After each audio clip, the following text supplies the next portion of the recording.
que é a segunda-feira, né? 1 Reis 1, né, Reavivados, acabou Samuel. Então, hoje nós vamos ver sobre a vida anterior de Paulo. Será que Paulo considerava algo vantajoso a vida anterior dele, agora que ele era cristão? Será que tudo que ele era antes tinha algum valor, contava algum ponto? Como é que ele define a vida anterior dele, certo? Então é comum que os cristãos, ao se converterem, pensem em sua vida anterior e comparem com a sua vida agora, depois de aceitar Jesus. No entanto, seja certo ou errado, às vezes nos referimos àqueles que não são cristãos como pessoas boas e, segundo os padrões do mundo, muitos de fato são. Contudo, comparados aos padrões de Deus, ninguém é bom, nem mesmo os cristãos. Ou seja, a gente faz essa métrica, né? A gente faz esse julgamento de comparar as pessoas, né? Mas, de acordo com Deus, ninguém é bom. Nem mesmo os cristãos que já estão na igreja há muitos anos, nem mesmo uma pessoa do mundo, mas que é caridosa, ninguém é bom. Aos olhos de Deus, todos nós somos pecadores, todos nós, nossa justiça é como trapos de imundícia. Certo? E aí em Filipenses 3, do 4 ao 6, nós encontramos aí Paulo falando da antiga vida dele. Falando aí sobre os aspectos anteriores da vida dele. Ele vai destacar se isso aí é importante para ele ou se isso aí, agora que ele é de Jesus, se isso aí tem algum valor. Olha só. É verdade que eu também poderia confiar na carne. Se alguém pensa que pode confiar na carne, eu ainda mais. Fui circuncidado no 8º dia, sou da linhagem de Israel, da tribo de Benjamim, hebreu e hebreus. Quanto à lei, eu era fariseu. Quanto ao zelo, perseguidor da igreja. Quanto à justiça que há na lei, irrepreensível. Então, olha só. Então, Paulo era um judeu exemplar. A vida de Paulo como judeu, como israelita fiel, ele era exemplar, certo? Em Paulo, então, ele faz um contraste claro entre os judeus crentes, que ensinavam falsas doutrinas, e os cristãos que não eram circuncidados, que confiavam plenamente em Jesus, sem depender das práticas humanas, como a circuncisão. Então ele faz esse contraste, ele faz esse paralelo aí. Então, embora o que Paulo era antes, a vida passada de Paulo, fosse impressionante para os padrões judeus, porque tudo que Paulo fazia era dentro da régua, dentro da lei dos judeus, dentro da lei hebraica. Então, por mais que a vida anterior dele fosse impressionante para o padrão dos judeus, ele entendia que nada daquilo que ele era antes contribuía para a sua salvação. Então, essas credenciais, toda essa vida dele, todo esse manto de santidade que ele tinha antes, impediu ele de conhecer Jesus.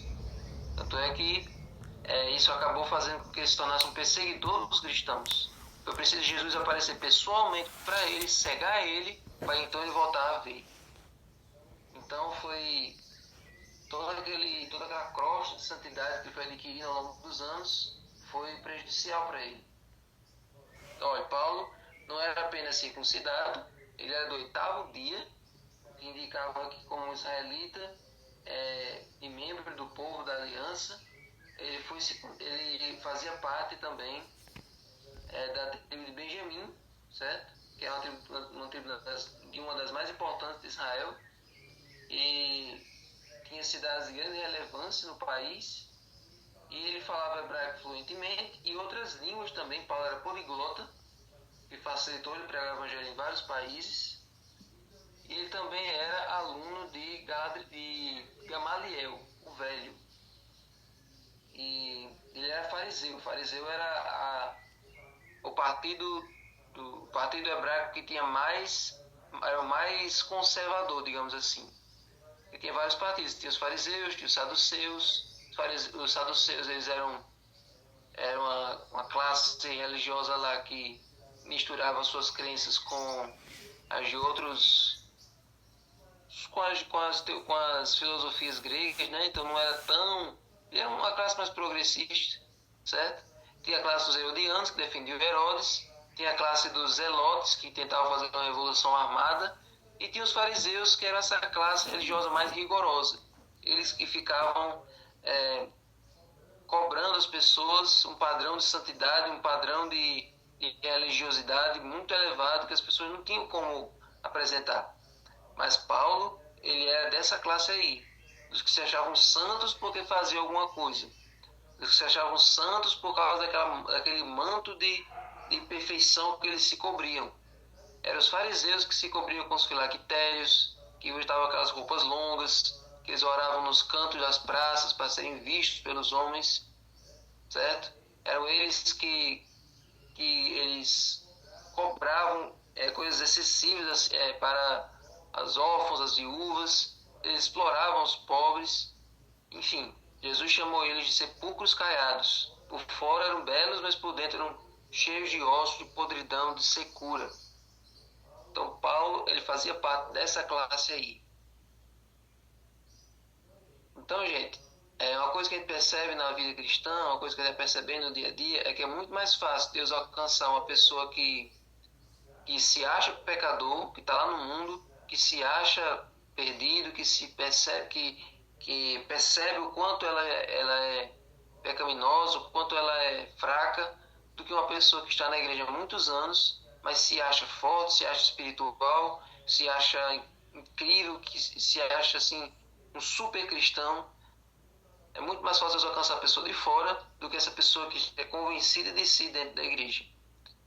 Por isso a gente deve olhar para aquela parábola do fariseu e publicano. O fariseu ficava orando de si para si, como Jesus disse na parábola. Ele dizia: oh meu Deus, oh Deus, ainda bem que eu não sou como essas demais pessoas. Ainda bem que eu sou uma pessoa sincera, ainda bem que eu sou uma pessoa sou uma pessoa poderosa, né? Eu sou uma pessoa consagrada. Eu não sou como esse publicano que está aí. Veja que a oração daquele fariseu era uma oração o tempo todo negativa, era negando o que ele não era. Nunca era reconhecendo o que ele era só negando o que ele não era. Eu não sou falso, eu não sou mentiroso, eu não sou ladrão, eu sou uma pessoa linda, uma pessoa épica, uma pessoa maravilhosa. Eu não sou como esse publicano aí. Mas aí o publicano, ele ficava no canto assim, batia no peito e dizia: ó Deus, tem piedade de mim, porque eu sou pecador. Ele reconhecia o que ele era. O fariseu, ele se comparava com os outros, se achando melhor do que os outros, tendo uma justiça maior do que a dos outros. E o publicano, ele reconhecia que ele mesmo não era nada, ele precisava de salvação. E quem saiu justificado dali foi o publicano. Então, gente, Paulo era tão zeloso pela lei que chegou a perseguir a igreja, acreditando que ela ameaçava o estilo de vida judaico que ele pensava ser ordenado por Deus. Então, Paulo percebeu que foi preciso cair do cavalo, foi preciso ficar cego, foi preciso reconhecer que ele não era nada, ele estava lidando com uma força muito maior para então ele ser convertido ao Evangelho. Foi preciso quebrar o orgulho, foi preciso quebrar a arrogância. Embora ele fosse considerado irrepreensível segundo a justiça humana, Paulo percebeu que a verdadeira exigência da lei era muito mais profunda do que ele imaginava, e que sem Cristo ele estava condenado diante dela. Então, toda pessoa que tenta seguir a lei, que tenta fazer tudo certinho, mas sem ir a Jesus, sem depender de Jesus, essa pessoa está errada. Por isso que o jovem rico, ele não se continuou seguindo a Jesus, porque quando a lei precisou envolver algum sacrifício, alguma renúncia, carregar a cruz para seguir Jesus, isso ele não estava disposto a fazer. Obedecer às exigências da lei, só para posar, ele conseguia. Desde a juventude ele fazia aquilo ali. Ele obedecia os mandamentos só para contar pontos diante de Deus.